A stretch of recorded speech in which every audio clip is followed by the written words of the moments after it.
Amazon জঙ্গল ঠিক কতটা বিশাল তা সাধারণ ম্যাপ দেখে বোঝা সম্ভব নয়।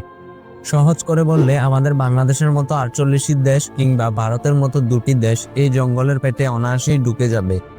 দক্ষিণ আমেরিকার ব্রাজিল, পেরু, কলম্বিয়া সহ মোট 9টি দেশ জুড়ে এই সবুজের রাজত্ব। প্রায় 55 লক্ষ বর্গ কিলোমিটার এলাকা জুড়ে থাকা এই জঙ্গল একাই পৃথিবীর 20% অক্সিজেন তৈরি করে। কিন্তু সবচেয়ে অবাক করা তথ্যটি হলো অ্যামাজন জঙ্গল কিন্তু নিজের শক্তিতে বেঁচে নেই। হাজার হাজার মাইল দূরে তপ্ত সাহারা মরুভূমি এই জঙ্গলকে বাঁচিয়ে রেখেছে।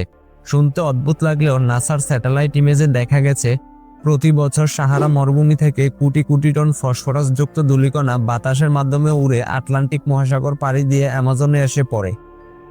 এই ধুলোই অ্যামাজনের ঘন গাছপালার প্রধান খাবার বা সার হিসেবে কাজ করে। প্রকৃতির তো অদ্ভুত খেলা, পৃথিবীর এক প্রান্তের মৃত মরুভূমি অন্য প্রান্তের জীবন্ত জঙ্গলকে বাঁচিয়ে রেখেছে।